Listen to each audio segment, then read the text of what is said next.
The wind howled through the open bomb bay of the B-17 Flying Fortress, whipping at your flight jacket as you crouched low, the roar of 4 Wright Cyclone engines drowning out everything but the thunder of your heartbeat. It was June 6th, 1944, D-Day, and you were Lieutenant Harlan Hawk Reynolds, co-pilot on the Mary Lou, soaring at 8,000 feet over the choppy English Channel. Salt spray from below mingled with the acrid tang of aviation fuel and the faint metallic scent of fear that clung to every man aboard. The Normandy coast loomed ahead like a jagged scar on the horizon, German anti-aircraft fire already stitching the sky with black puffs of flak that burst too close, too close. "Bandits at 3 o'clock!" yelled Captain Elias Thorne from the cockpit, his voice crackling over the interphone.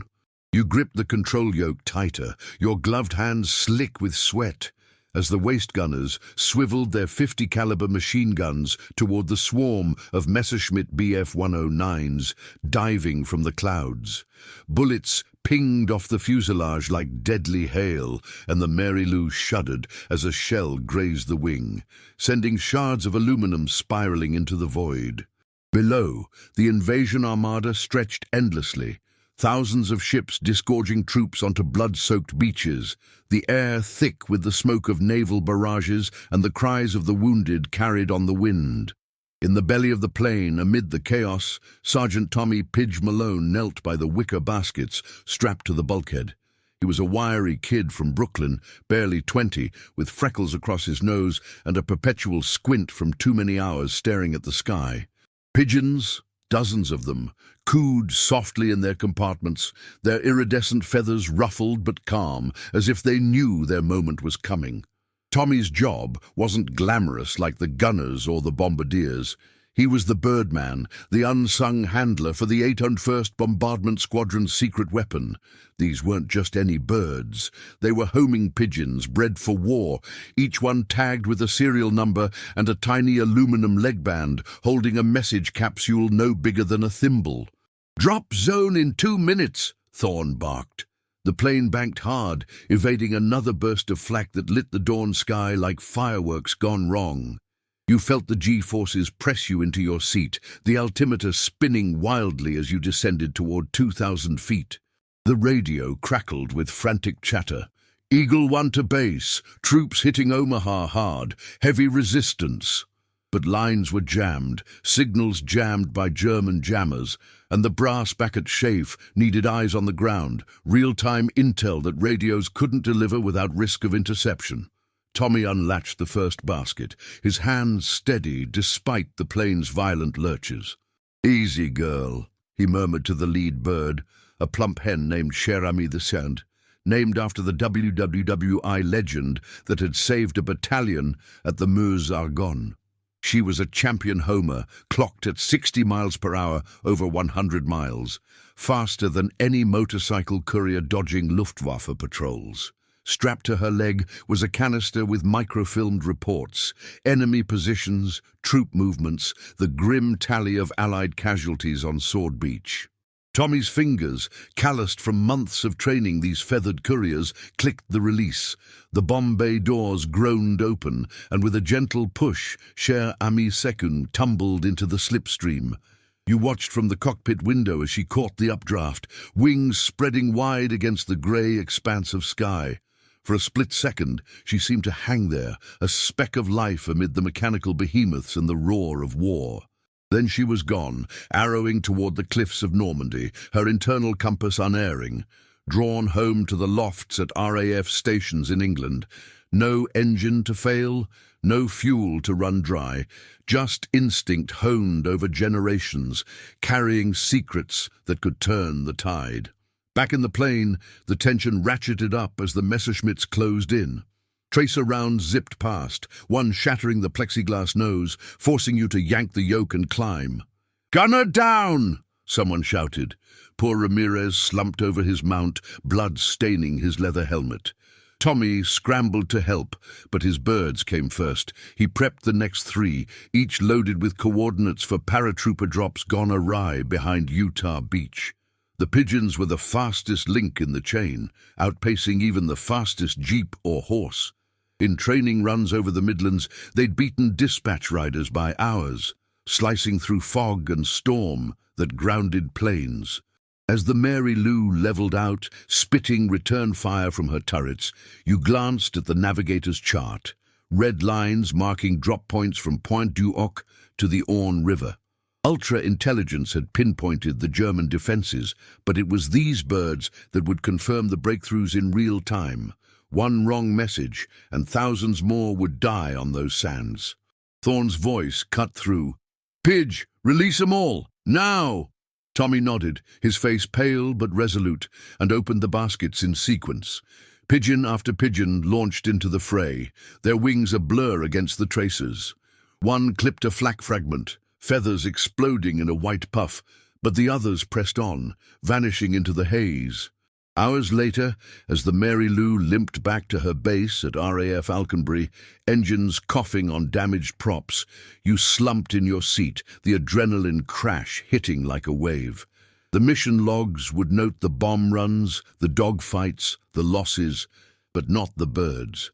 They were classified, a quirky footnote in the vast machinery of invasion. Yet by dusk, the first returns began trickling into the lofts. Cher Amie too, battered but alive, her message capsule intact. It detailed a breakthrough at Juno Beach, German bunkers silenced by naval guns, allowing Canadian forces to push inland. That single bird's flight, 80 miles in under 2 hours, saved a regiment from friendly fire, rerouting artillery that might have turned victory to slaughter. In the dim light of the aviary, handlers like Tommy would reward her with seed and a clean perch, while codebreakers at Bletchley Park cross-referenced her intel with decrypted Enigma traffic. You, nursing a scotch in the officer's mess, couldn't shake the image of those wings cutting through the storm. Pigeons, humble, ancient messengers, had become the war's swiftest couriers, their paths weaving through the chaos where men and machines faltered. And this was just the beginning.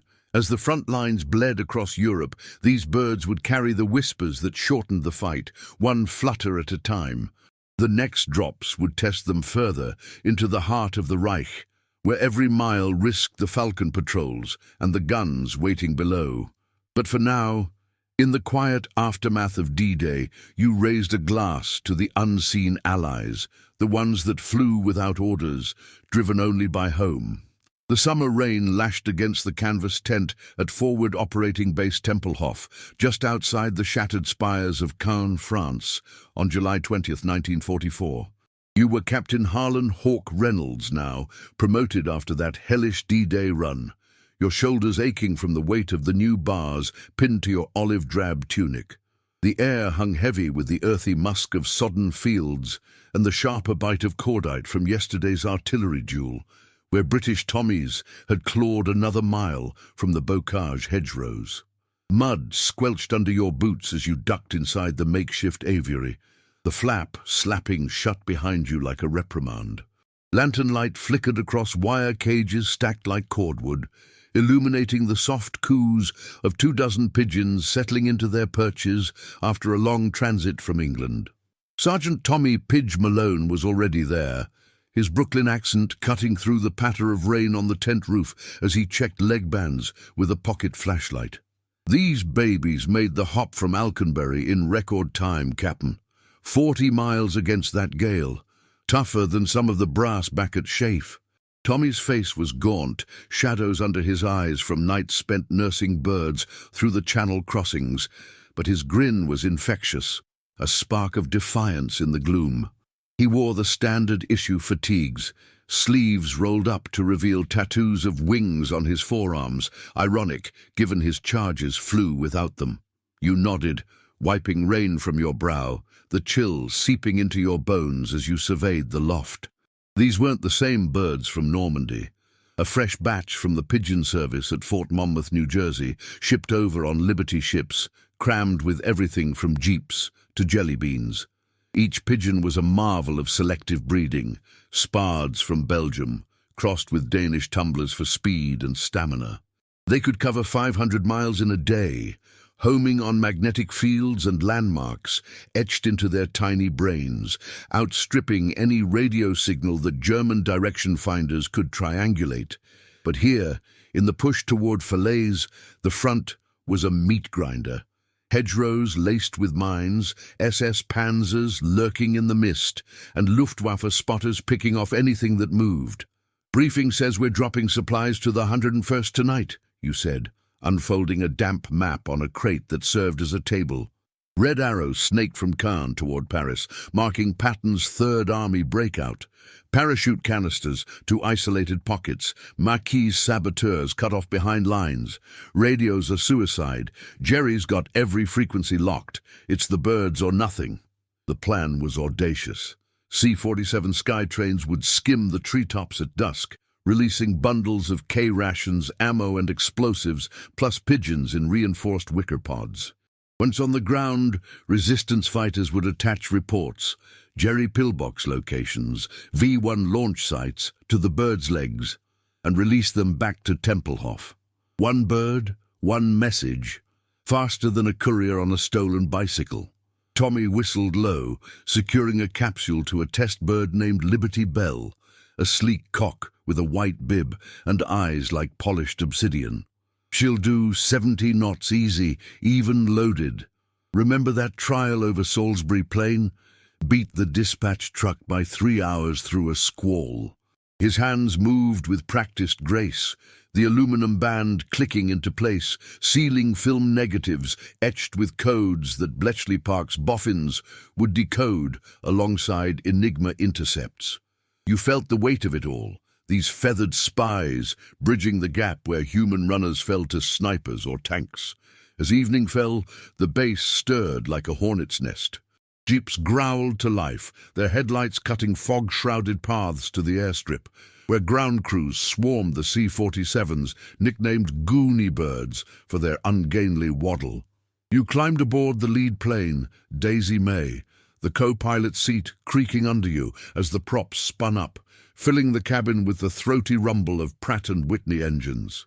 Tommy strapped in amidships, baskets bolted to the floor, each containing 6 birds divided by drop zones. The air smelled of oiled metal, canvas and pigeon droppings, an oddly comforting mix amid the uncertainty. "Tempelhof Tower to Daisy May, cleared for takeoff. Winds 15 knots from the west," crackled the radio. The pilot, Major Lena Voss, a rare woman at the stick, her cool Swedish lilt steadying nerves, throttled up.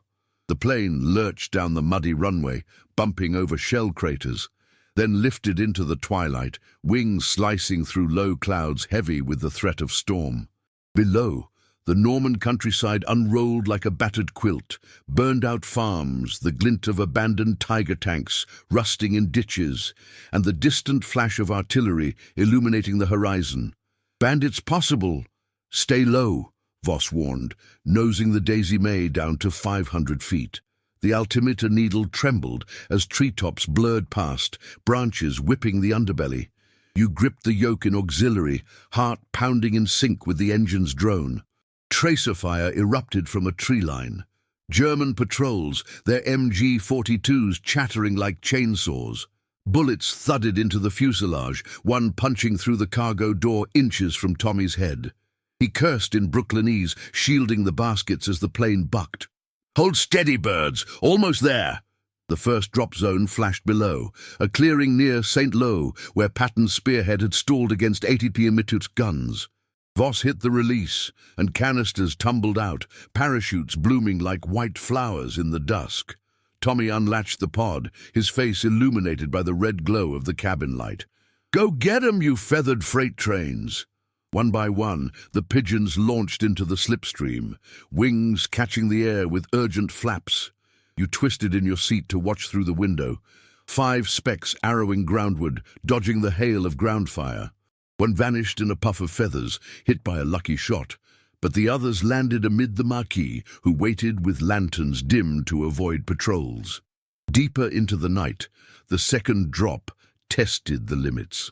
Over the Seine River, fog rolled thick as smoke from a burning village, the water below a black ribbon veined with searchlights from U-boat pens at Le Havre. German flak batteries opened up, shells bursting in crimson blooms that lit the sky. The Daisy May shuddered, a hit shearing off an antenna, sparks flying across the cockpit. "Evasive, now!" you shouted, banking hard as Voss wrestled the controls. Tommy, blood trickling from a shrapnel nick on his cheek, prepped the final batch. Birds loaded with requests for air support, detailing panzer concentrations that Ultra had only hinted at. The release was chaos. Doors yawning open to the roar of wind and explosions. Pigeons spilled out, a flurry of grey and white against the tracers. Liberty Bell led them, her former shadow diving through the murk toward a resistance outpost in the Forêt de Bretonne. You imagined her flight, 120 miles home, navigating by stars piercing the canopy, evading hawks trained by Luftwaffe falconers. Hours later, as the Daisy May touched down at Tempelhof on a single wheel, the other shredded by flak, exhaustion clawed at you. Medics patched Tommy up, but his eyes were on the horizon. By dawn, the first returns fluttered into the loft, exhausted but triumphant. Liberty Bell arrived first, collapsing on her perch with a message that rerouted a squadron of P-51 Mustangs, smashing a convoy that could have flanked the breakout. That intel, carried on wings no bigger than your hand, blasted open the road to Avranches, letting Patton's tanks pour through and encircle the Wehrmacht in the Falaise pocket. Thousands of German troops surrendered, their collapse accelerating the liberation by weeks. In the tent, as rain eased to a drizzle, you shared a cigarette with Tommy, the acrid smoke mingling with the scent of fresh grain fed to the birds. "Fastest couriers in the war," he murmured, stroking Liberty Bell's head. But you knew the real test loomed, the drive to the Rhine, where falcons and fighters prowled thicker, and one lost message could doom an army. These birds, once dismissed as relics, were rewriting the map of Europe, flutter by flutter. The snow whipped across the frozen Ardennes forest like shards of glass on December 16th, 1944, biting into your exposed cheeks as you trudged through knee-deep drifts toward the command post at Bastogne, Belgium. You were Major Harlan Hawk Reynolds now, the silver eagles on your collar, a cold weight against the chill that seeped through your wool greatcoat. The air reeked of pine sap, mingled with the oily smoke from distant artillery, and every crunch under your combat boots echoed like a warning in the unnatural quiet before the storm.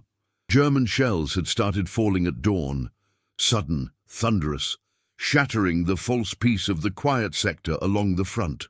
You could hear the low rumble of Tiger tanks grinding through the woods, their diesel growl cutting through the wind, while American GIs huddled in foxholes, their M1 rifles clutched like talismans against the gathering dark.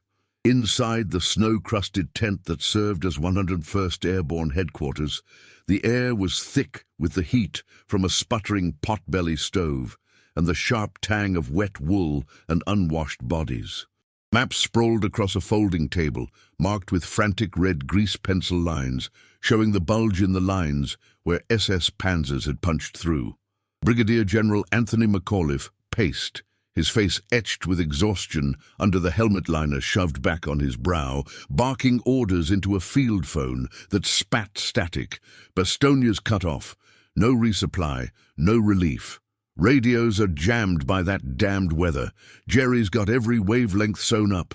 You stood nearby, stamping snow from your boots, the numbness in your toes a dull throb as you scanned the room. The bulge was unfolding like a nightmare. Hitler's last gamble, 250,000 troops surging from the Siegfried Line, aiming to split the Allies and capture Antwerp's ports.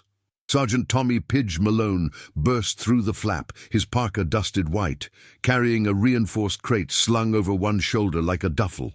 His breath came in frosty plumes, freckles stark against skin chapped raw by the cold. "Fresh flock from England, Major.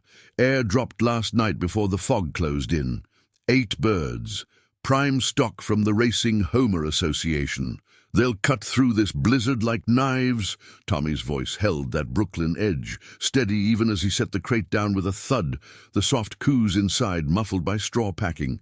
These pigeons were winter-hardened, their feathers oiled against the freeze, bred for the brutal Belgian winters, where men froze in their tracks but birds pressed on, guided by an inner sun that no cloud could obscure.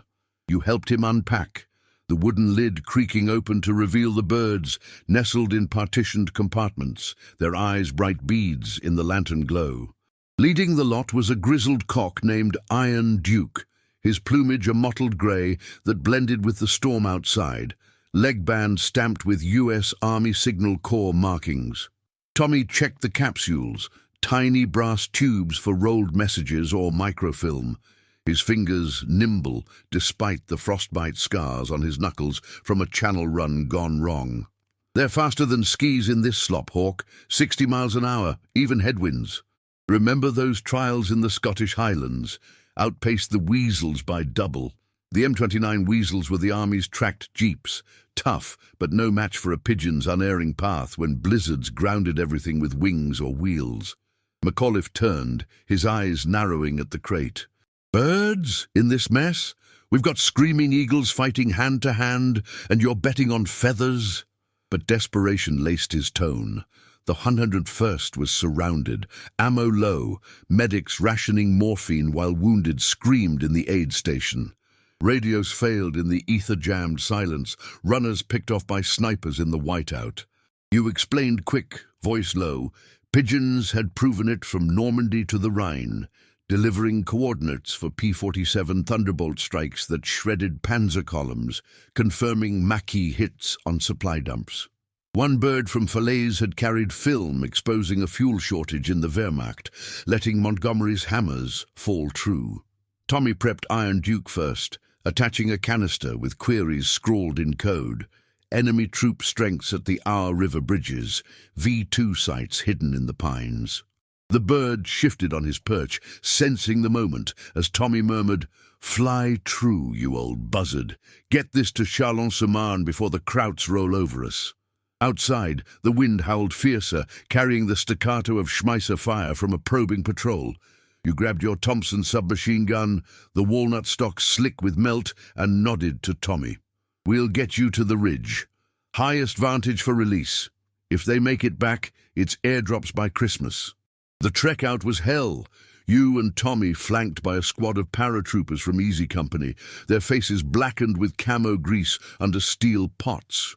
Snow blinded you, boots sinking into drifts that hid mines, popping sporadically with muffled booms that sprayed icy shrapnel. A burst of MP40 rounds zipped from the tree line, forcing you all prone, the cold ground sucking heat from your belly like a leech. "Contact left!" yelled Corporal Lipton, his bar chattering in response, brass casing steaming in the snow. You fired from the hip, the Thompson's recoil jarring your shoulder, bullets stitching bark from a fir as shadows melted back into the white. At the ridge overlooking the Bastogne perimeter, the world dropped away, a vast bowl of forest choked with fog, German half-tracks rumbling like beasts in the mist below. Tommy knelt, unzipping the crate despite the chill wind clawing at his gloves. "Now or never," he said, lifting Iron Duke. The bird's wings unfurled with a snap, and Tommy hurled him skyward. For a heartbeat, Iron Duke hung against the gale, then caught an updraft, vanishing into the swirl like a ghost. You watched, breath held, as 6 more followed, launched in pairs, their forms swallowed by the blizzard. One faltered, battered by gusts, plummeting toward the trees, but the others climbed, homing instincts pulling them southwest toward Allied lines 50 miles distant. Back at the CP, hours blurred into a siege of its own. Shells cratering the snow outside, the tent shaking with each impact. You manned the .30 caliber on a jeep mount, traces arcing into the night as panzers probed the wire. Tommy paced the aviary corner, feeding the remaining birds corn from his pocket, his eyes on the flap. Dawn broke grey and merciless, the 101st digging in deeper, sea rations frozen solid. Then a flutter at the wire, a handler's shout cutting the din. Iron Duke, ice-rimed and panting, hopped onto his perch, capsule intact. Tommy's hands flew, unrolling the film under a shaded light. It was gold. SS Panzer Corps positions, fuel depots low on reserves, confirmed by ultra-whispers but nailed here in black and white. McAuliffe whooped, slapping the table. "Nuts! Send it up the chain. Birds just bought us the cavalry."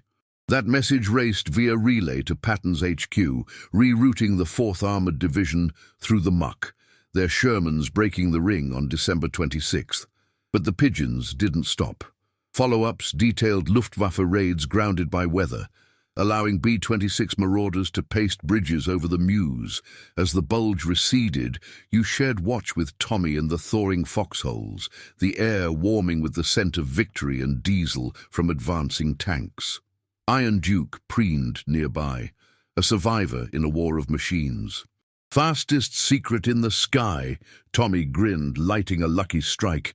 Yet you knew the Rhine crossings loomed, where eagles, real ones, German-trained, hunted the air, and the birds' final flights would pierce the heart of the Reich. In the fragile peace of Bastonia's ruins, those wings had held the line, carrying salvation one desperate mile at a time. The first hints of spring thawed the mud along the banks of the Rhine River on March 23, 1945, turning the black earth into a sucking mire that clung to your combat boots like glue. You were Colonel Harlan Hawk Reynolds now, the oak leaves on your collar catching the weak sunlight, filtering through the overcast sky above Remagen, Germany. The air carried the damp rot of the river, mingled with the acrid bite of cordite from the ceaseless barrage. British heavy artillery across the water pounding the east bank, shells whistling overhead like vengeful spirits. You crouched in a shell-pocked farmhouse on the outskirts, its walls pocked with shrapnel scars, the thatch roof sagging under fresh snowmelt.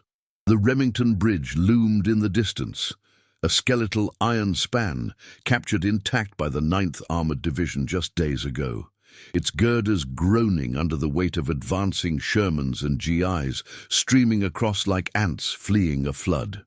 Inside, the command post hummed with frantic energy.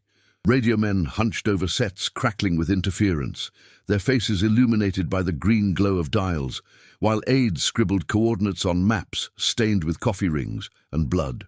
General William Simpson's voice boomed from the corner, his pipe clenched between teeth as he jabbed a finger at the chart.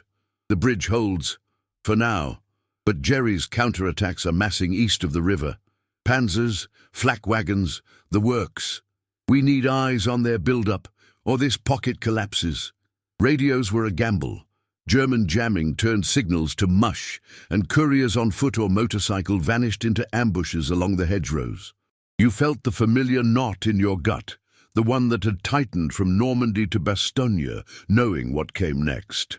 Sergeant Tommy "Pidge" Malone shouldered through the door, his field jacket crusted with mud, a canvas duffel slung over his back that bulged with muffled coos.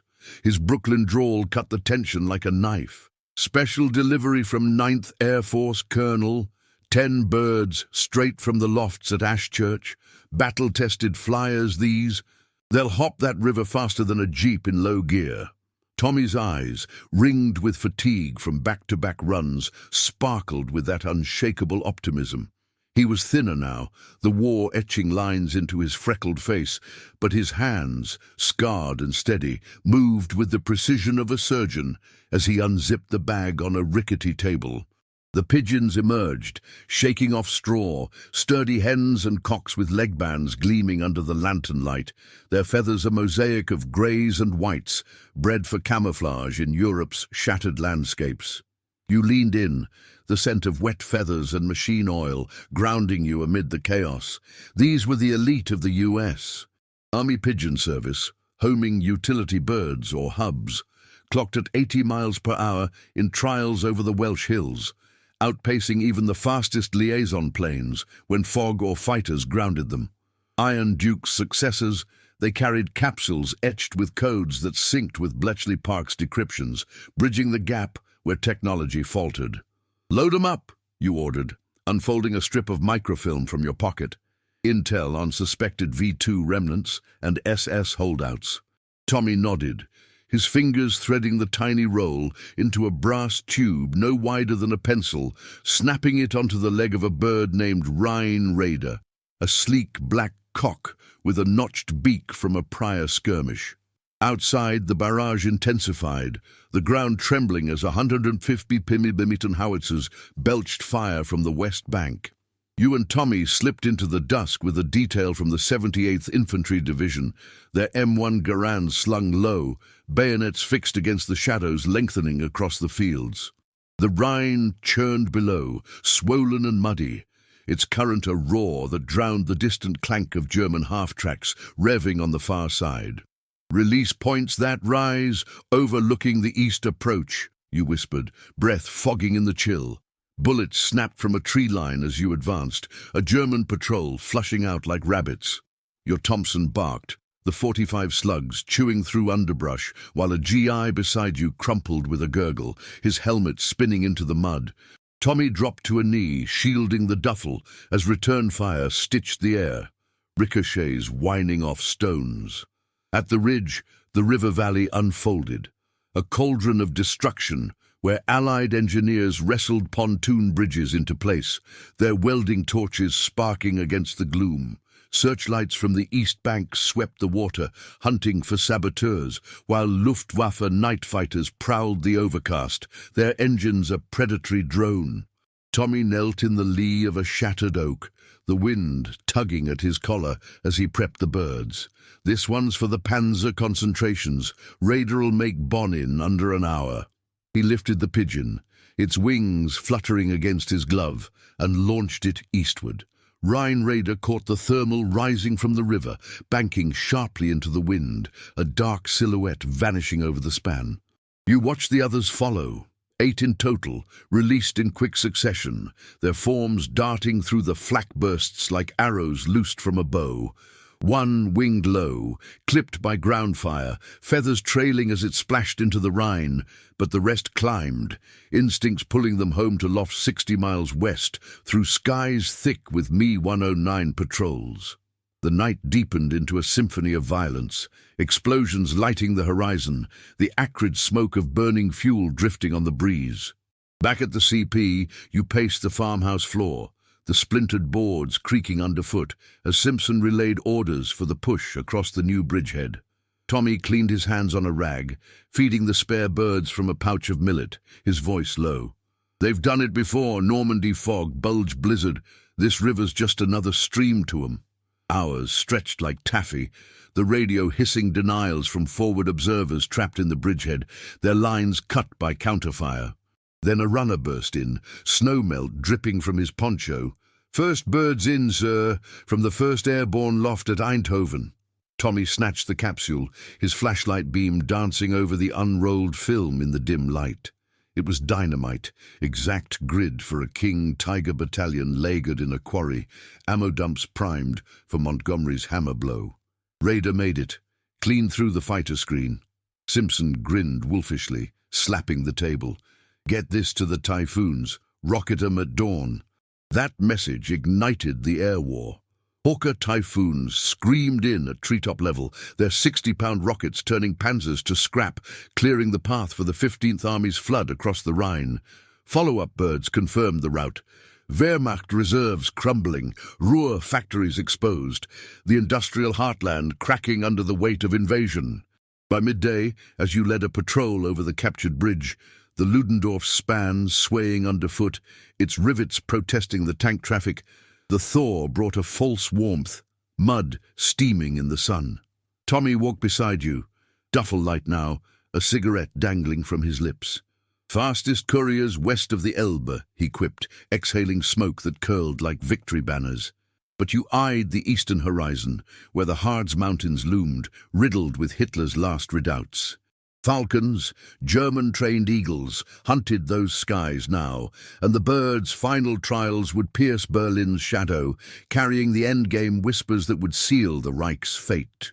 In the rumble of treads crossing the Rhine, those fragile wings had bridged the final chasm, fluttering toward a war's weary close. The acrid stench of burning rubber and cordite hung heavy in the air over the rubble-choked streets of Magdeburg, Germany on April 18, 1945, as you hunkered down behind the shattered facade of a bombed-out bakery. You were Colonel Harlan Hawk Reynolds, the oak leaves on your collar dulled by grime and sweat, your Thompson submachine gun gripped tight against the grit of brick dust that coated your tongue. The Elbe River murmured just blocks away, its muddy banks a contested lifeline where the 83rd Infantry Division clawed for bridgeheads amid the spring thaw. Shells from hidden 88mm guns whistled overhead, exploding in geysers of debris that rained down like apocalyptic hail, while the distant thunder of T-34 tanks, Soviet allies closing from the east, rumbled like an earthquake on the horizon. Your greatcoat, torn at the elbow from a near-miss shrapnel burst, flapped in the chill wind, carrying whispers of lilacs from a miraculously untouched garden, a mocking reminder of the world beyond the war's maw. Inside the makeshift command dugout, a basement reinforced with sandbags and timber beams, the air was stifling, thick with the sweat of staff officers poring over maps under the flicker of carbide lamps. General Robert Hasbrook's gravelly voice cut through the murmur, his finger tracing red lines snaking toward Berlin, 100 miles southeast. The Reds are pushing hard. Zhukov's got 500,000 men slamming the gates.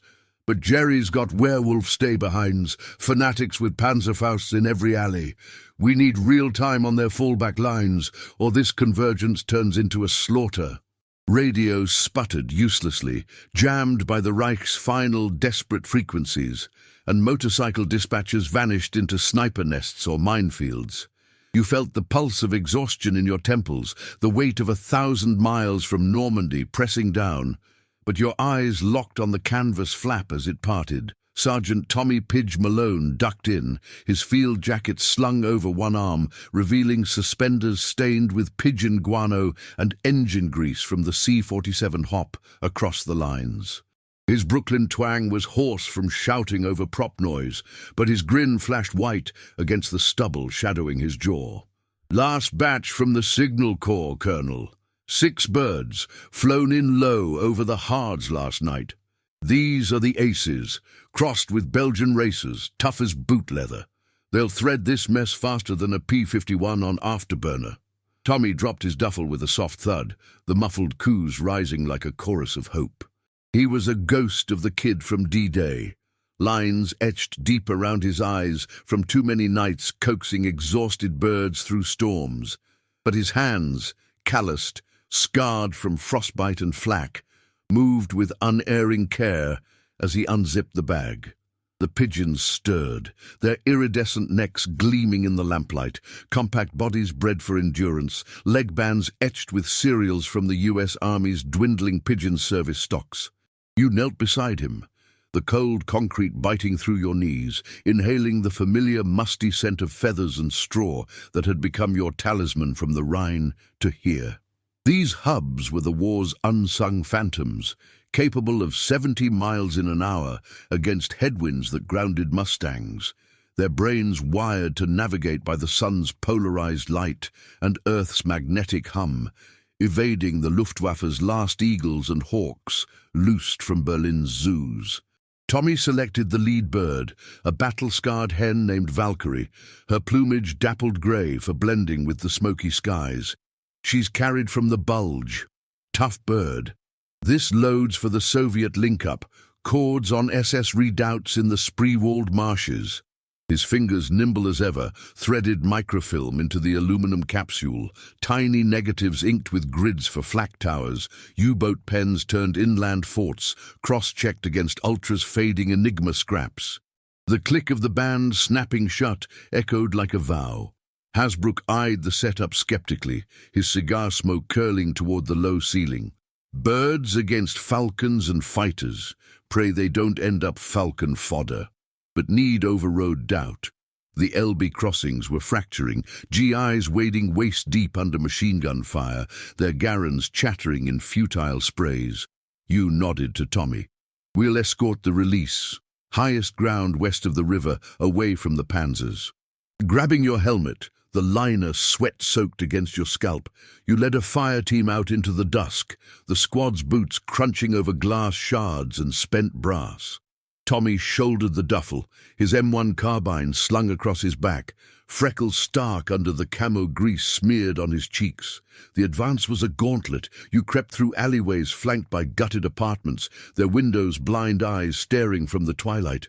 A Panzerfaust whooshed from a doorway, the rocket's backblast singeing your sleeve as it slammed into a wall, showering you with rubble. You rolled prone, the Thompson roaring in your hands, 45 rounds punching through the shadows until a guttural cry signaled the end. "Clear, move!" you hissed, heart hammering as the team dragged a wounded private, his leg a bloody ruin, back to cover. Tommy pressed on, unflinching, the duffel bumping against his hip like a faithful dog. At the ridge, a scarred hillock overlooking the Elbe's silver thread, the wind howled fiercer, whipping dust devils across the floodplain where engineers wrestled Bailey bridges into the current. Soviet artillery flashed on the far bank, red tracers lacing the sky like festive lights gone mad. German Me-262 jets screamed overhead, their jets a banshee wail, strafing the water with 30mm cannon fire that churned foam into froth.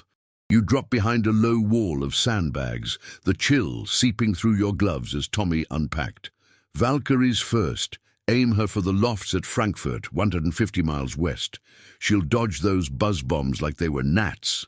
He lifted the hen, her wings half spread in anticipation, and with a firm toss launched her into the gale. Valkyrie banked sharply, a fleeting shadow against the tracers, then leveled, arrowing upstream toward home. The others followed in rapid fire. 5 more, capsules heavy with pleas for air cover, details on Hitler's Alpine redoubt that could shatter the last illusions of resistance. One caught an updraft too slow, a Luftwaffe hawk, trained predator with jesses of steel, diving from the clouds, talons outstretched. Feathers erupted in a brief flurry, the bird vanishing in a screech, but the rest pressed on, instincts fiercer than fear. Night fell like a shroud, the dugout alive with the crackle of field phones, relaying fragments from the bridgehead. "Panzers massing, need typhoons now." You paced the basement, the lantern shadows dancing across Tommy's face as he cleaned the empty duffel, feeding millet to a spare from his pocket. "They'll make it, Hawk, faster than any wire or wheel in this scrap heap." The hours dragged, punctuated by the thud of distant bombs. Allied heavies pasting Berlin's zoo where the falcons roosted. Then a shout from the runner, "Bird inbound, from the 9th Air Force relay." Tommy's hands trembled for the first time as he unclipped the capsule from Valkyrie. The hen perched exhausted on his arm, ice from the heights melting on her breast. The microfilm unspooled under his flashlight, precise layouts of werewolf cells in the hearts, V2 stockpiles primed for sabotage, and the crumbling Oder front where Soviets bled for every meter. Gold, pure gold, she threaded the jets. Hasbrook seized it, barking to the signals officer, "Flash this to Ike, birds just linked the fronts."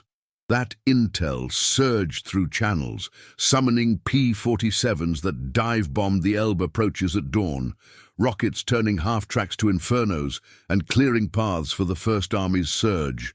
Follow-ups confirmed the route, SS divisions fracturing, deserters flooding west, the Reich's spine snapping under dual hammers.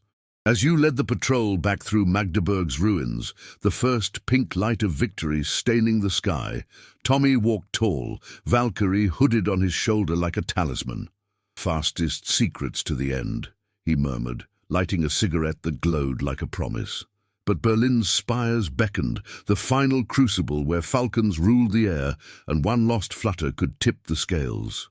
In the Elbe's muddy embrace, those wings had woven the Allies' net tighter, carrying the death knell of the 1,000-year Reich, one unerring mile from the grave.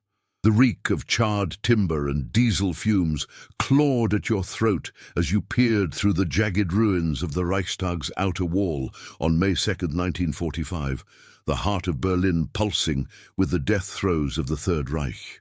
You were Colonel Harlan Hawk Reynolds, the oak leaves on your collar caked in soot from the inferno that had raged through the night. Your Thompson submachine gun slung low across your chest, its barrel still warm from suppressing a last-ditch SS holdout in the subway tunnels. The air vibrated with the guttural roar of Soviet T-34s grinding over cobblestones slick with rain and blood, their 76mm guns swiveling toward shadows where die-hard fanatics clutched Lugers and potato mashers. Gunfire cracked sporadically from the bombed-out facades of apartment blocks, the acrid tang of cordite mingling with the faint, surreal sweetness of blooming chestnuts in the Tiergarten, nature's indifferent bloom amid the apocalypse. You crouched low, the chill of the concrete seeping through your fatigues, every nerve taut as you scanned the debris-choked plaza where the red banner of the hammer and sickle already fluttered defiantly from a flagpole. Inside the shell of a commandeered Wehrmacht bunker beneath the Chancellery Gardens, the atmosphere was a pressure cooker of exhaustion and elation. Flickering petrol lamps cast long shadows across folding tables littered with captured maps, dog-eared packs of American Luckies, and half-empty canteens of vodka traded from the Ivans. General Omar Bradley's liaison, a wiry major from the 1st Infantry Division, paced with a cigarette dangling from his lip, his voice gravelly over the static-laced field radio. "Berlin's falling. Zhukov's boys have the zoo, the Brandenburg Gate, but pockets of resistance are wired with demo charges. One wrong move and the whole sector goes up. We need confirmation on the bunkers under the U-Bahn. Evac routes for our forward teams linking with the Soviets." Wires were severed, radios drowned in the jam of frantic calls, and human runners melted into the crossfire of snipers perched on the rooftops like vultures. You wiped sweat from your brow, the knot in your gut familiar from 1,000 miles of hedgerows and rivers, knowing the fragile threads holding victory together. The bunker door creaked open, admitting a gust of smoky wind, and Sergeant Tommy Pidge Malone, his frame silhouetted against the twilight outside, a battered leather satchel clutched under one arm like a holy relic. Rain dripped from the brim of his helmet, carving clean streaks through the grime on his freckled cheeks, and his Brooklyn rasp sliced the tension. "Final delivery, Colonel, from the last loft at Tempelhof, before the Reds overran it. 4 birds, the pick of the litter, survivors from the Elbe, hardened like diamonds. They'll slip this madhouse faster than a fox in a henhouse." Tommy's eyes, hollowed by the war's relentless grind, held a fierce spark. He was a skeleton of the eager kid from D-Day, his uniform hanging loose on a body fueled by adrenaline and sheer will. He eased the satchel onto the table with a muffled coo, unzipping it to reveal the pigeons, nestled in padded compartments, compact warriors with feathers matted from the flight over the odor, their leg bands glinting like medals in the lamplight.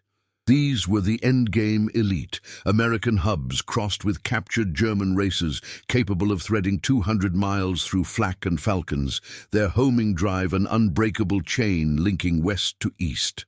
You joined him at the table, the musty warmth of the birds a brief anchor in the chaos, inhaling the scent of damp plumage and oiled leather that had shadowed you from Normandy's beaches to this necrotic core. Tommy selected the lead, a resolute cock named Berlin Bullet, his plumage a stealthy slate grey, scarred from a hawk's near miss over the Harz. "He's the one," carried the Elbe cords that cracked the panzers. "This loads the finale. Layouts of the Führer's bolt holes, SS cyanide stashes, the whole rotten nest." His scarred fingers worked the capsule, rolling microfilm, etched with grids for hidden ammo caches and escape tunnels flooding with the tide of defeat, into the tiny brass tube, snapping it onto the bird's leg with a decisive click. The major snorted, but Bradley's orders echoed in your mind. Pigeons had synced the fronts from the bulge to the Rhine, their flights confirming Ultra's ghosts and turning encirclements into routes. In the Ardennes snow, they'd summoned Patton's relief. Over Remagen, they'd unleashed the rocket barrage that sealed the pocket. Here, In Berlin's rubble, they were the swiftest whisper to end it all. "Escort to the rooftop, highest clear shot west," you said, grabbing your helmet, the liner chafing your scalp raw from endless wear. Tommy nodded, slinging his M1 carbine, and you slipped out with a mixed squad. Big Red 1 GIs and a pair of Red Army Scouts, their PPSH-41 submachine guns at the ready, faces impassive under fur caps. The streets were a labyrinth of ruin. You picked through twisted rebar and shattered glass, the crunch underfoot drowned by the sporadic bark of a Schmeisser from a basement. A grenade arced from an alley, you diving as it erupted in a shower of shrapnel that pinged off your pack, the blast waves slamming you against a wall. Your Thompson answered, rounds chewing through the gloom until silence fell, broken only by a wounded German's moan. Tommy pressed close, satchel guarded like his life, rain streaking his face as you climbed the skeletal stairs of a gutted ministry building, boots slipping on debris. From the rooftop, Berlin sprawled in flames, an inferno of tracer arcs and collapsing spires, the Spree River a black vein reflecting the pyre.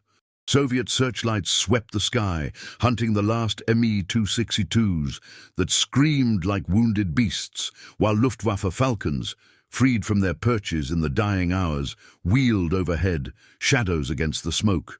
Tommy knelt by the parapet, wind whipping his collar as he unpacked. Bullet first, straight to Frankfurt, 120 miles through hell. He'll outrun those eagles easy. He cupped the pigeon, its wings fluttering urgently, and hurled it skyward. Berlin Bullet caught the draft, a fleeting dart vanishing into the murk, arrowing west past the flaming dome of the cathedral. The others launched in his wake. 3 more, capsules burdened with the war's coda, reports of Hitler's bunker collapse, the suicide pacts unraveling, the ghost divisions evaporating into surrender. One faltered mid-air, a falcon stooping in a blur of talons and fury, the clash a brief screech before feathers rained down. But the survivors climbed, instincts defying the chaos, homing on lofts that symbolized home amid the Reich's ashes. Back in the bunker, the night clawed on. The radio finally cleared with a burst of clarity. V-Day imminent, pockets mopping up. But doubt lingered until the runner pounded in at dawn, mud-splattered and breathless. Birds home, from Schaeff relay. Tommy's hands, steady as ever, freed the capsule from Berlin Bullet, the cock perched triumphant on the table, chest heaving.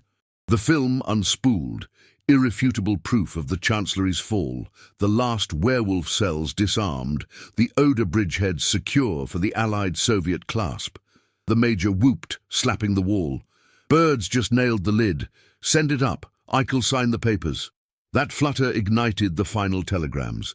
P-51s grounded threats, engineers rushed the last crossings, and by May 8th, the bells tolled across Europe, the war's roar fading to echoes. As you stood on the Reichstag steps amid the rubble, Tommy at your side with bullet hooded on his glove, the sun broke through, gilding the trampled banners. Soviet troops milled nearby, sharing cigarettes and wary nods, the air alive with the hum of jeeps ferrying the news. "Fastest couriers to the finish," Tommy said, his voice thick, lighting a final lucky as the birds cooed softly. From D-Day's skies to Berlin's pyre, those humble wings had carried the secrets that shaved months from the slaughter, turning whispers into thunder. In the quiet dawn of victory, you raised your canteen to the unseen flyers, the ones that outpaced empires and brought the world home, one unyielding beat at a time.